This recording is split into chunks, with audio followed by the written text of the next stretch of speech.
Commandant Olivier Mapoko, bonsoir. Bonsoir Amos. Bonsoir à tous les Togolais de la diaspora. Et bonsoir aussi à tous les Togolais qui résident au Togo, toute ethnie confondue.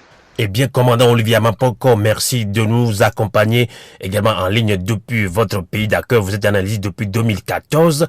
Quelle analyse faites-vous du comportement de l'armée samedi 19 août dernier lors des manifestations du PNP, Parti national panafricain? On sait que, même étant loin, vous suivez de très loin tout ce qui se passe au Togo. Commandant Olivier Mapoko.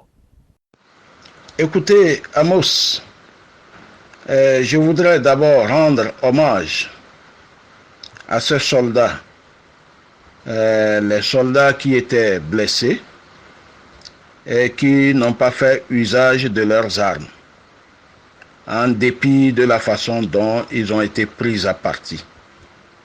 Ils ont fait preuve de retenue devant les manifestants. Mais au même moment, je condamne d'autres soldats qui ont fait preuve de brutalité, une brutalité inouïe. Voilà, donc, quand il y a une manifestation de cette envergure, voilà, comme je l'ai dit, c'est les gendarmes et les policiers qui sont les forces qui doivent être sur le terrain. Quant à l'armée, normalement, sa place c'est dans les casernes. Tu sais, la fois dernière, au niveau de la TVT, l'armée est venue parler aux Togolais. Ce que je retiens, ils ont dit à tous les Togolais qu'en temps de paix, ils ne vont jamais tirer sur les manifestants à main nue. Et qu'ils ont reçu les consignes de ne pas tirer sur les Togolais. Je l'ai bien retenu. Et je voudrais transmettre cela à tous les Togolais du monde entier. Que l'armée togolaise a pris l'engagement de ne plus tirer sur les manifestants. Voilà. Mais à Sokodé, il y a eu des morts. S'il y a eu des morts, c'est parce que il y a certains soldats qui ont tiré. Voilà. Je reviens au rôle de l'armée. L'armée a pour rôle de protéger tout le pays contre un ennemi quelconque. Donc il a pour rôle, son premier rôle, c'est de protéger l'intégrité territoriale. Mais l'armée n'a pas pour rôle de protéger les personnes et les biens. Parce qu'il y a les forces de l'intérieur, qui sont la police et la gendarmerie, qui ont ce rôle. Mais lorsque il y a une manifestation de grande envergure et que les forces de police et de gendarmerie sont débordées, l'armée peut être requise par l'autorité civile. Mais à la TVT, je pense qu'ils ne nous ont montré aucune réquisition. Et qui l'a signé? Et s'il y a une réquisition, la réquisition précise la mission de l'armée.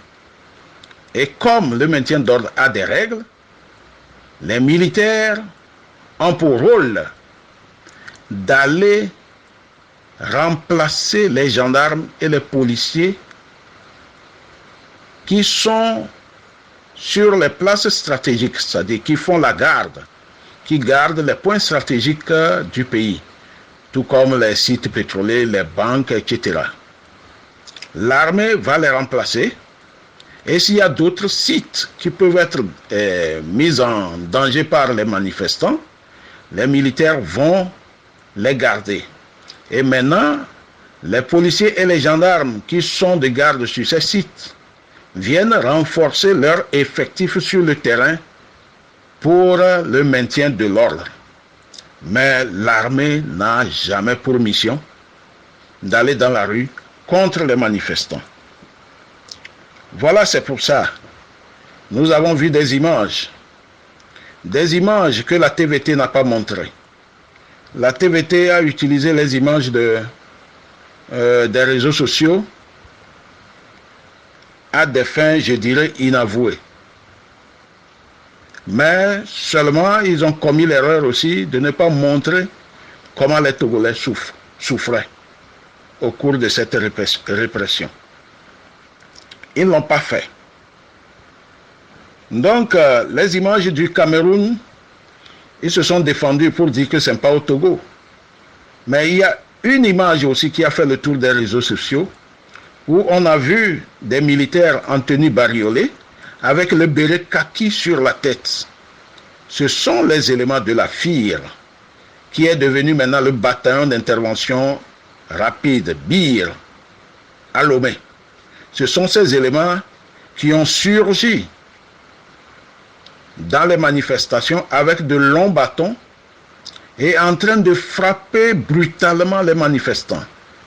Et lorsqu'un manifestant est isolé ou il attrape, il y a plus de 10 éléments, 10 militaires qui viennent avec leurs longs bâtons, leurs longs et gros bâtons, qui le frappent comme on frappe du mil. Mais c'est des images qui ont choqué le monde entier. Et en voyant ces images, militaire togolais, tu perds ta valeur. En voyant ces images, c'est des images qui ont choqué le monde entier. Voilà. Pourquoi la TVT n'a pas fait ça, n'a pas montré ces images? Voilà. Donc, certains éléments se sont bien comportés. D'autres ont été mauvais, zélés. Et ceux qui ont fait preuve de zèle, ils ont plombé l'image de leur armée. Et l'honneur aussi de leur armée est plombé. Je voudrais qu'ils comprennent, les soldats togolais, que les Nyasingbe, certains avec qui on était emprisonnés en 2009, après 1 an et demi de prison, nous étions avec eux. Donc, les frères de fort, de même père. Vous savez ce qu'ils disent des militaires togolais? En Kabia, ils disent que Togo Sojana, cela veut dire que les militaires togolais n'ont pas de couilles. Les militaires togolais sont des poltrons. Il suffit qu'ils entendent le nom Nyasingbe et ils à plat ventre. Ils sont à plat ventre devant les Nyasingbe. Voilà, je voudrais leur dire ceci pour qu'ils prennent conscience qu'il ne faut plus qu'ils défendent un homme. Ils doivent être du côté de la majorité. Ce qui m'amène à rappeler l'histoire de novembre 1966. Au cours de cette année 66, à un certain moment, la population aussi était dans la rue. La situation était explosive comme aujourd'hui. Et le chef d'état-major d'alors, qui est le père de Faure Gnassingbé, a eu le courage, avec certains officiers, ils sont allés vers le président Gruniski et ils lui ont demandé, Monsieur le Président, vu la situation, comme le père de Faure aime le dire, pour éviter la guerre civile, vous êtes obligé de démissionner. Gruniski est humble dans son humilité, il a posé sa démission. Et le calme est revenu dans le pays. C'est ce qui a permis à Faure aujourd'hui d'être au pouvoir. Donc, lorsque la situation n'est plus tenable, que la hiérarchie militaire fasse son devoir régalien, son devoir républicain, c'est de protéger toute la nation. Vous ne pouvez pas décider de suivre un seul homme, de protéger le pouvoir d'un seul homme contre toutes les populations togolaises. Il faut être conscient et faire vos devoirs dans les normes. Peut-être si vous prenez votre courage, vous allez voir le président, il vous écoutera pour éviter ce que nous sommes en train de vivre aujourd'hui. Eh bien, commandant Olivier Hamon, des messages à caractère incitatif à la haine tribale circulent sur les réseaux sociaux et suscitent de vives réactions. Et comment analysez-vous cet aspect de la chose? Doit-on lire une volonté de certaines personnes de provoquer la guerre civile au Togo? Amos, écoutez, parler de la haine tribale aujourd'hui, non, c'est quelque chose qui est dépassé. Le monde évolue maintenant.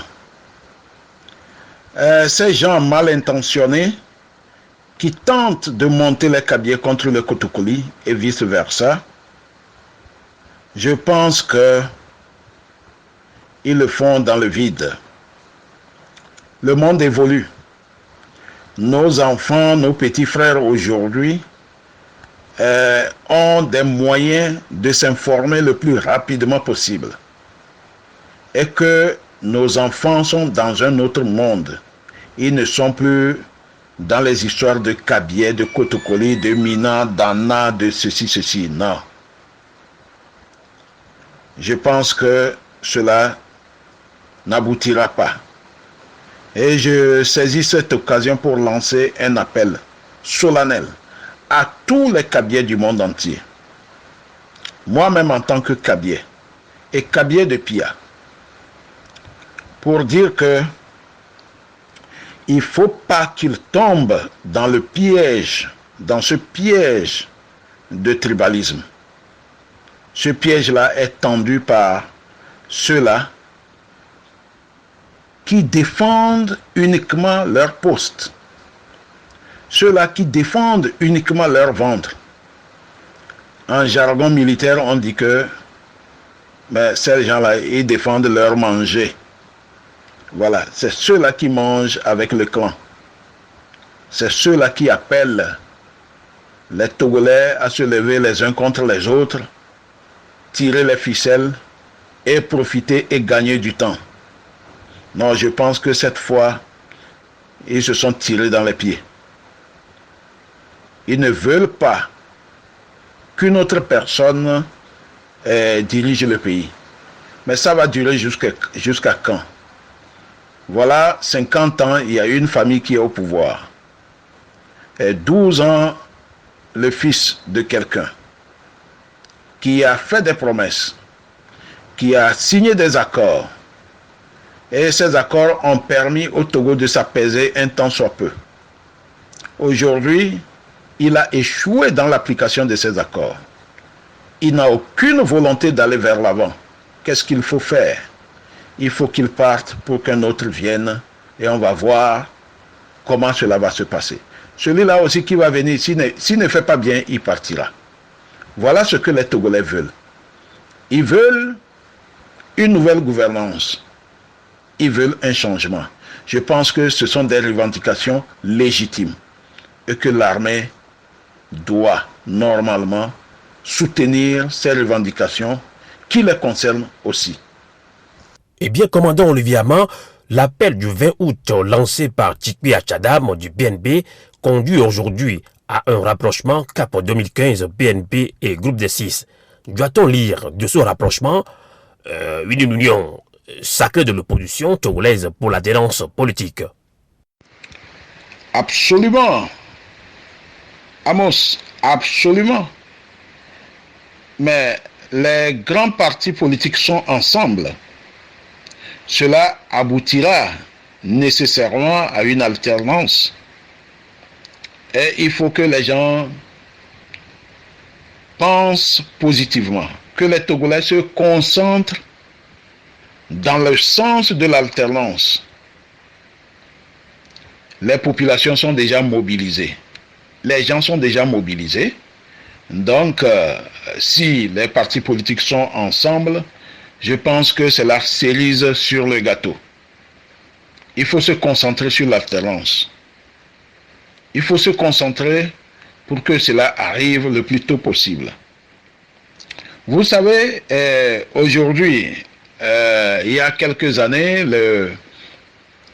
Le régime court derrière le Millennium Challenge, c'est-à-dire derrière des millions de dollars des Américains. C'est pour faire quoi? C'est pour créer des emplois, c'est pour construire les routes, construire les hôpitaux, les écoles, comme d'autres pays. Mais il y a des conditions. Les Américains ont posé beaucoup de conditions. Mais si d'autres pays ont eu à gagner ces milliards, c'est parce qu'ils se sont conformés aux conditions imposées par les Américains. D'où la bonne gouvernance. Mais le Togo traîne les pas.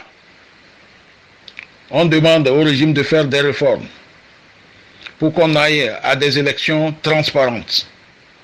Depuis des années, le régime ne bouge pas. Au même moment, il souhaite avoir les milliards des Américains. Non, les Américains ne sont pas des cons. Je voudrais dire à tous les Togolais qu'il y a quelques mois, la Gambie et le Togo étaient sur le même pied d'égalité. Et aujourd'hui, il y a eu une alternance en Gambie. Et en matière de Millennium Challenge et les conditions pour les avoir, la Gambie vient de dépasser le Togo. Donc le Togo est encore à la traîne. Pourquoi le Togo est à la traîne? Parce que nous avons un régime qui n'écoute pas ses populations. Un régime qui est sourd. Un régime qui prend des engagements qui ne les respecte pas. Un régime qui ne veut pas un changement dans le pays. Un régime qui veut le statu quo. Non. À un certain moment, les Togolais qui évoluent, les Togolais qui sortent et qui reviennent, qui voient les autres pays évoluer, ces Togolais ne se tairont plus. Ils vont tout faire. Vous pouvez sortir tout le matos pour les réprimer. Ils seront encore dans la rue et toujours dans la rue.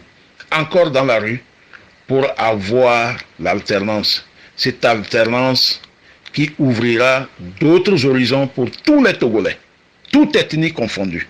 Commandant Olivier Amapoko, parlons toujours de ces manifestations du PNP le 19 août dernier.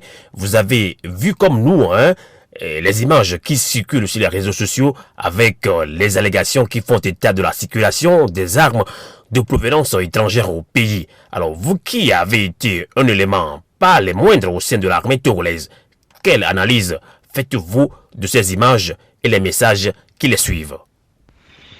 Amos, écoutez, quand on parle des armes qui viennent de l'extérieur, moi je n'en vois pas. Mais il y a eu des manifestations à Sokodé, il y a eu grabuge, et les armes ont été saisies chez les militaires par les manifestants. Je pense que c'est une ou deux armes que les manifestants ont brandies. La TVT a montré une photo où il y a un manifestant qui a brandi un AK-47. Un AK-47 sans chargeur, ça veut dire que c'est une arme qui n'a pas de munitions. C'est ce que nous avons vu. Dire que les armes viennent de l'extérieur, non. C'est les armes que les manifestants ont trouvées sur le terrain. Je pense que la responsabilité revient à celui qui a envoyé les militaires dans les environs des manifestations. Il faut que les responsabilités soient vraiment, que les gens prennent leurs responsabilités. On ne peut pas envoyer des militaires là où il fallait pas. Il y a problème aujourd'hui, il y a des armes qui sont perdues. Maintenant, on profite de cette situation pour dire que les armes viennent de l'extérieur.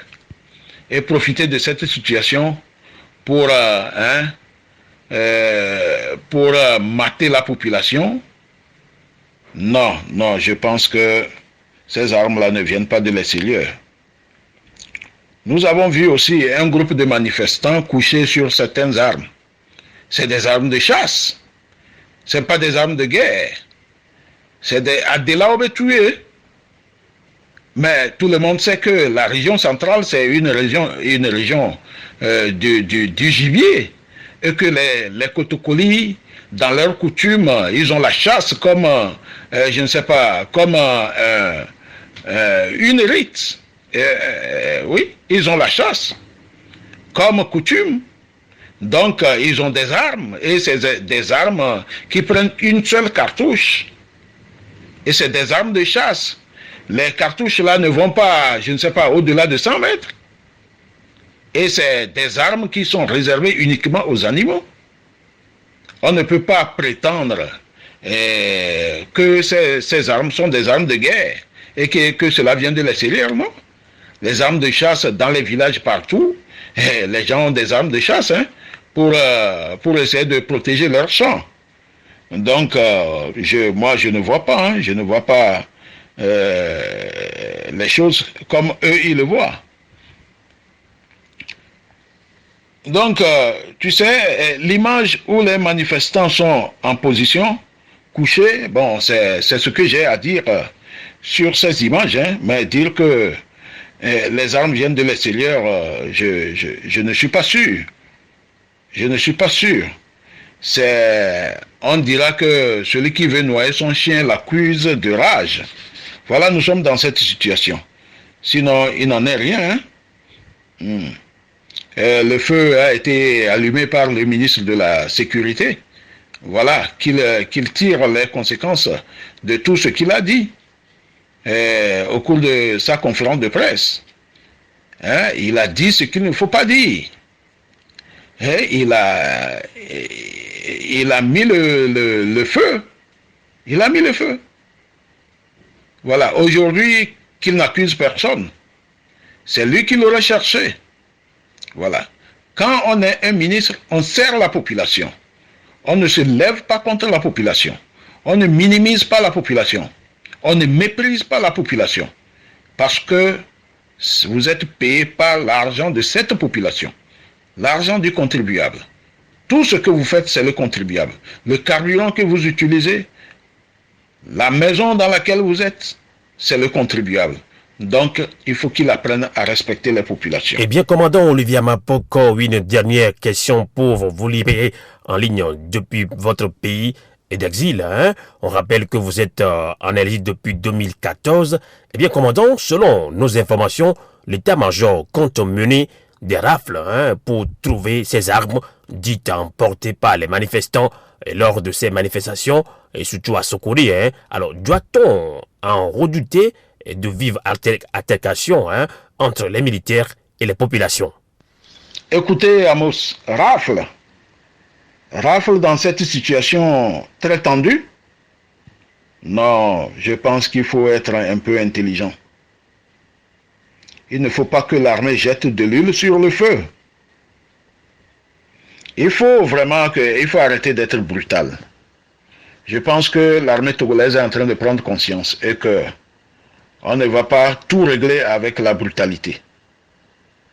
Mais il faut gérer ce problème avec intelligence. Il y a une crise. Une arme aurait été emportée au niveau du commissariat. Il y a une autre arme qui a été saisie par les manifestants chez les militaires. Mais qu'est-ce qu'il faut faire dans cette situation tendue? Mais il faut faire un appel à témoins. Appel à témoins ou proposer des récompenses à ceux qui voudront ramener les armes et les munitions. Et aller calmement, que de vouloir aller faire des rafles. Et en faisant ces rafles, je pense que la population ne va pas se laisser faire. Et ils seront obligés de faire encore des victimes. Je pense que l'armée togolaise n'est pas là pour tuer inutilement ces populations. Et qu'il faut que les gens règlent ce problème d'une manière intelligente. Il ne faut pas que certains va-t-en-guerre profitent de cette occasion pour vouloir régler leurs comptes, pour régler des comptes à une population qui a les yeux rouges.